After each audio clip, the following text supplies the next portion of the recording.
They're probably a lot better than a lot of the Russians around them, certainly of the National Guard that they'll be working with and working alongside in Kursk, because they're capable of doing combined arms maneuver. Break that down. That means units with different disciplines and different capabilities.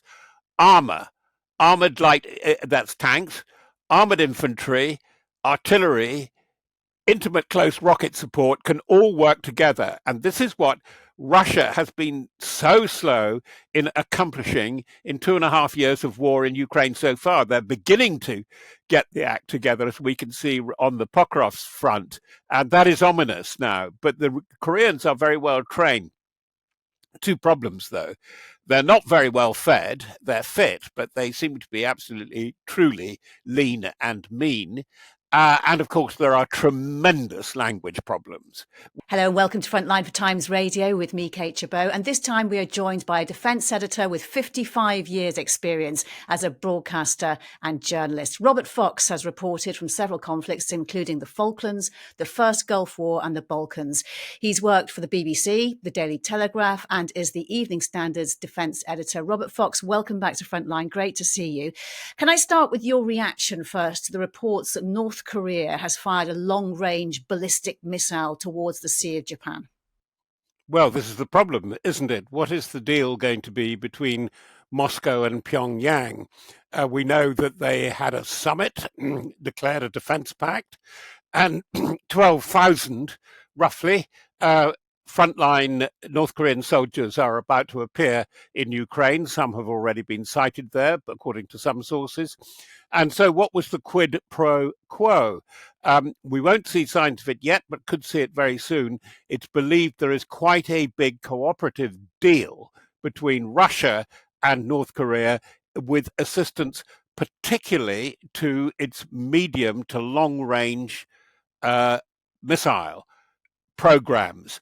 And that is ominous because they've been dealing with high angle, hypersonics, and missiles that could probably strike almost everywhere in the metropolitan territory of the United States. That means not only the West Coast but the East Coast.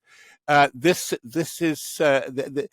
is just a firepower demonstration by North Korea. It flew for over an hour, apparently. It dropped into the sea.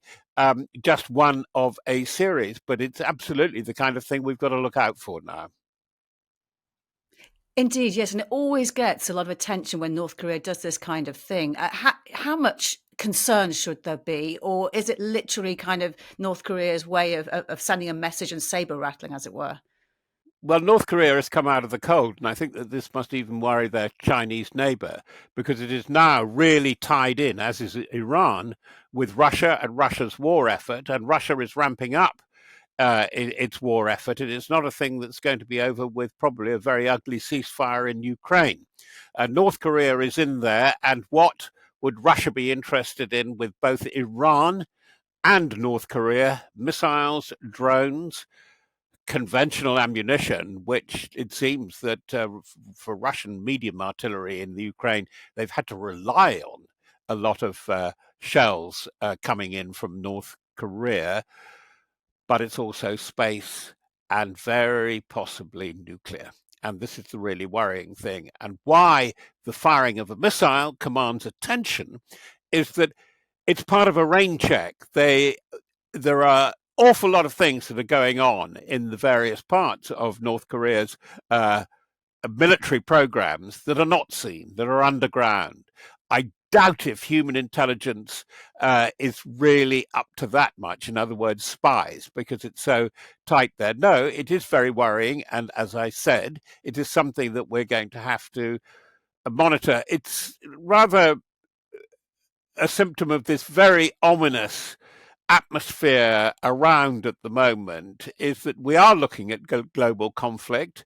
There are some very interesting insights from American policy advisors there about how at different times over the last 100 years, 2 or 3 conflicts suddenly make it look global, and we're in a no peace, no war global confrontation now, and this is a symptom of it. And you write that North Korea could make the Ukraine war last the decade. Is that because you believe they're prepared to supply an endless number of troops? And can you just tell us a bit more what you understand about the troops that are being sent to support Russia at the moment? Well, I understand, and there's been detailed analysis by Jack Watling, who is about the best analyst of the ground warfare in and around Ukraine in London at the moment. Jack Watling of the Royal United Services Institute. And he goes into great detail about who these people are. I think they're from the 11th Brigade, the ones that have been seen training in two training grounds. They're not camps, they're actually active military training grounds northwest of Vladivostok. But some of those have already got to the front. That is absolutely clear. Jack's view is that they're pretty good. And they're probably a lot better than a lot of the Russians around them, certainly of the National Guard that they'll be working with and working alongside in Kursk, because they're capable of doing combined arms maneuver. Break that down. That means units with different disciplines and different capabilities. Armor, armored light, that's tanks, armored infantry, artillery, intimate close rocket support can all work together. And this is what Russia has been so slow in accomplishing in 2.5 years of war in Ukraine so far. They're beginning to get the act together, as we can see on the Pokrov's front. And that is ominous now. But the Koreans are very well trained. Two problems, though. They're not very well fed. They're fit, but they seem to be absolutely, truly lean and mean. And of course, there are tremendous language problems. We have had notice of a Russian call out for interpreters, and they've put a lot of investment in it, which suggests that the presence isn't going to stop at 10 or 12,000. Jack and people like him who are familiar with watching week by week North Korea's military posturing think that they could spare up to 100,000 for the Ukrainian front. A Ukrainian delegation is expected to go to South Korea soon to coordinate the response to the deployment of these troops. How involved do you think South Korea might become? Well, they've been very reluctant hitherto because they don't want to have their concerns about North Korea to be become balled up with the Ukrainian contest. Now, it looks as if this is worrying them. It's worrying that Russia is now firmly behind Kim Jong Un. They are fearful of a probe, even military exercises that could lead to open hostilities between North and South. Southern Korea has a great capability in building tanks. I think they'll be sending tanks to Poland. That they're buying their replacement there. Now, whether they go to Ukraine is an open question, and they're particularly good at ground rocket, ground force combat systems. In our language, it is like the HIMARS, multi-launch rocket system. And what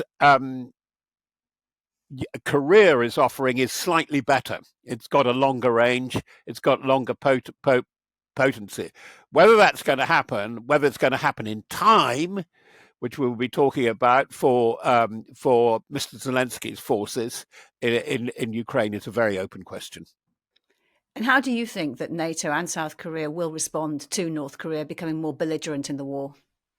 I think reluctantly and very slowly, if the recent record of the past 2.5 years is anything to go by. This is a terrible test for NATO now.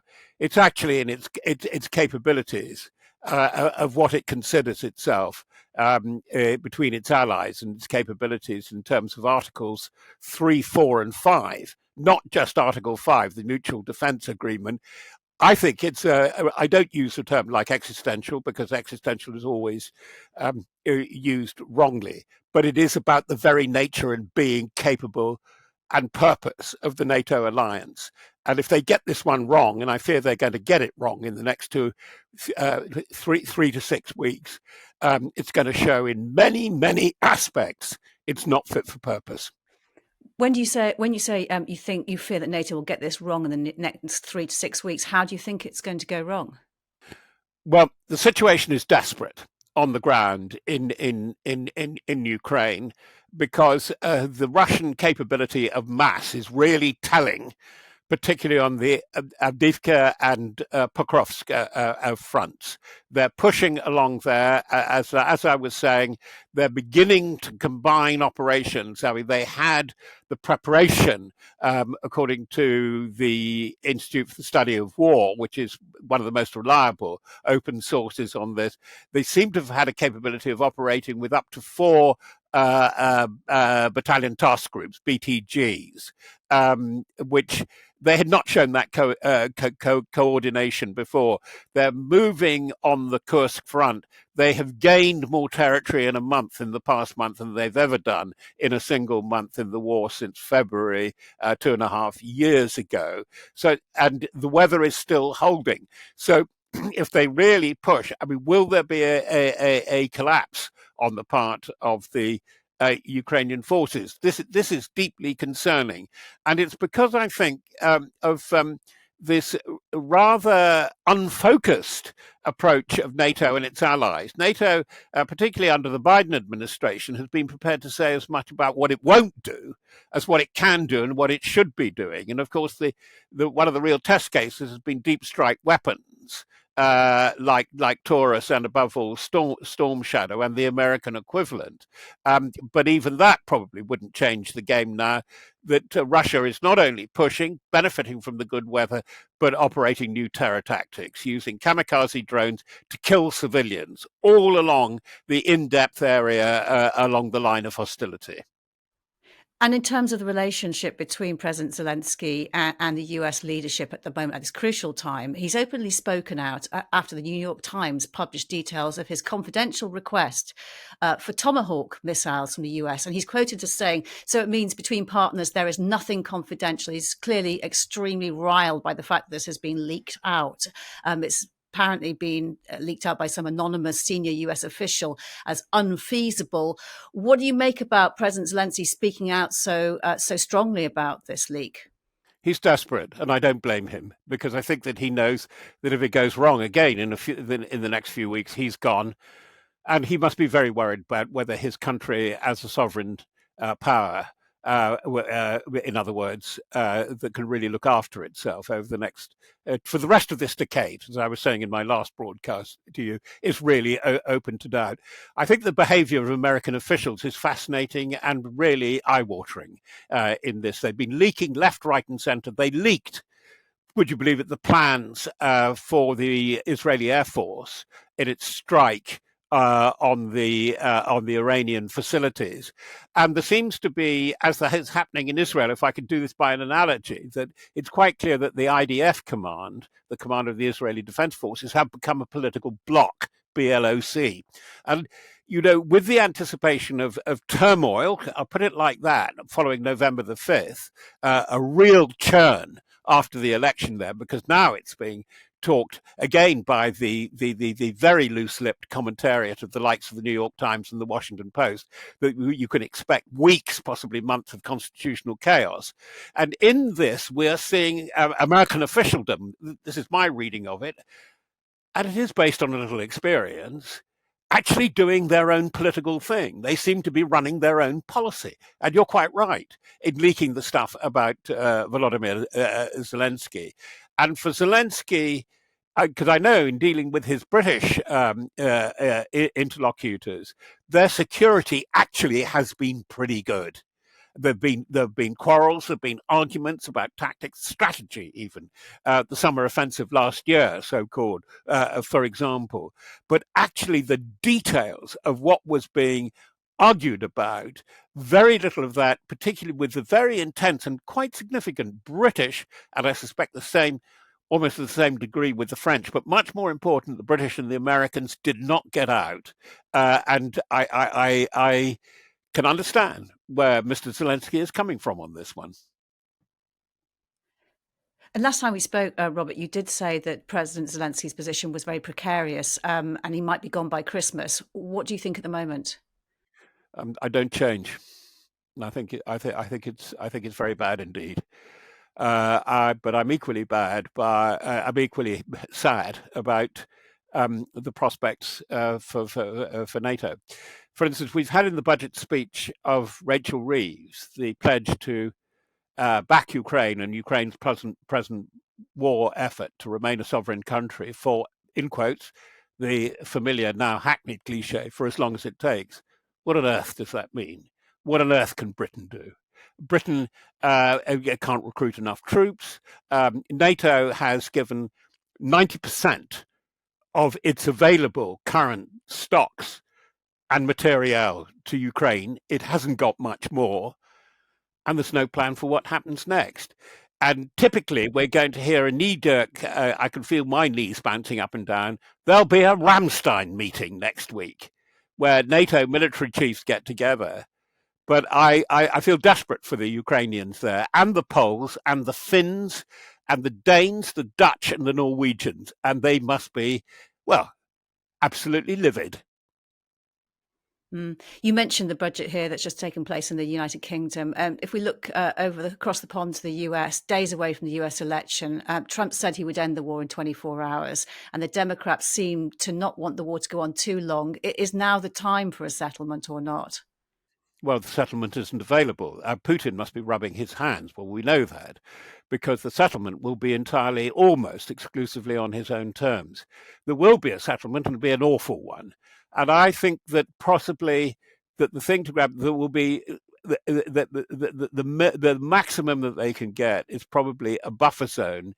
And the key is Ukrainian sovereignty. But that's what worries me about Putin. In the Putin mindset, in Putin-orama, Ukraine is not a separate nation state and people. It is part of Russia. And I think that's what he's going to push and push and push at. So what do you think the likelihood is right now of this war dragging on with each side accepting that their objective, instead of winning, is not to lose, rather than going for any kind or considering any kind of settlement right now? Well, I think that that's the question.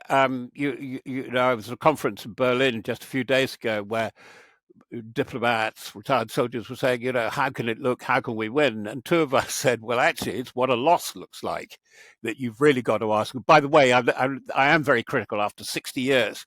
I began my journalistic career at university 60 years ago last month, that I have never seen such flabbiness in public administration and diplomacy about that. And Ukraine is turning out to be a disaster if we're not careful.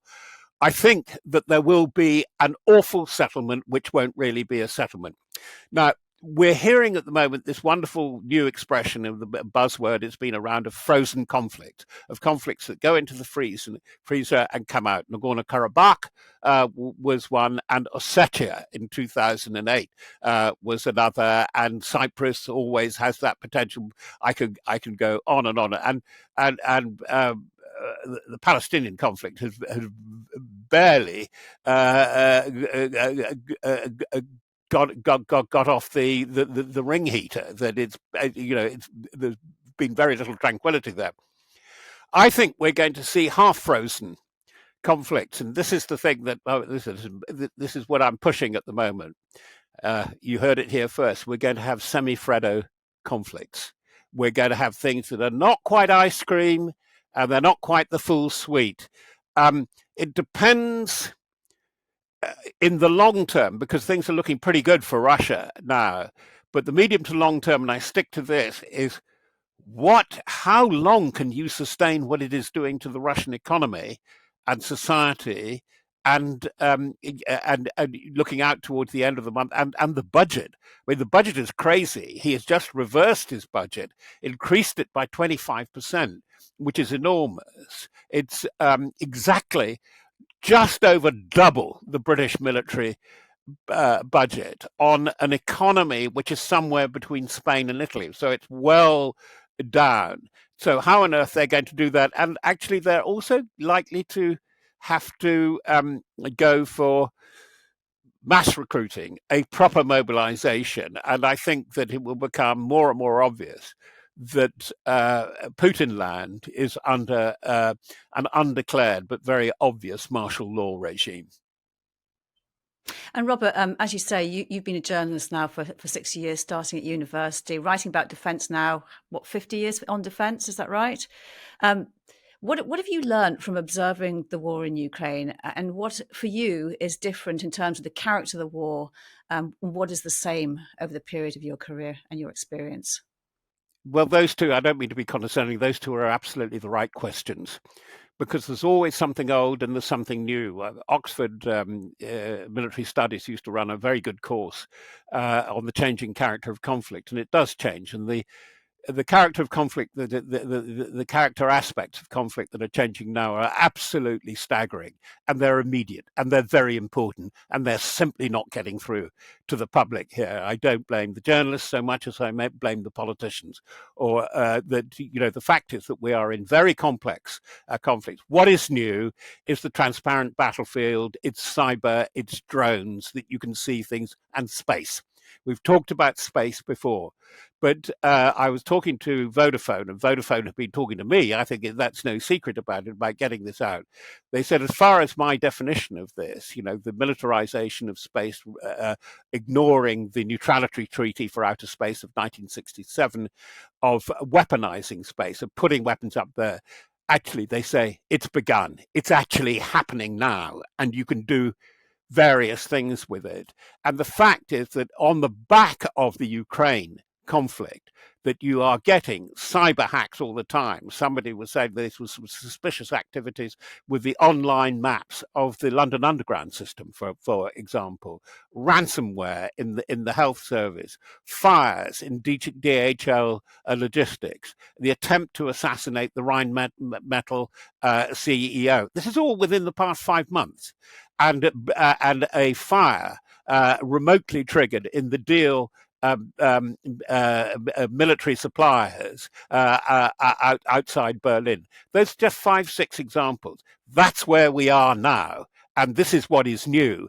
What is old is, unfortunately, infantry soldiers in great, great danger, graver than ever, because they can be seen almost immediately they move. They still have to cross that last 80 to 100 yards or meters to get to the enemy objective. And that's what's going on in Pokrovsk. And that's why Russia is losing so egregiously. It's thought now in 5 weeks around October, and end September, they lost over 55,000 on the battlefield. That's an enormous amount.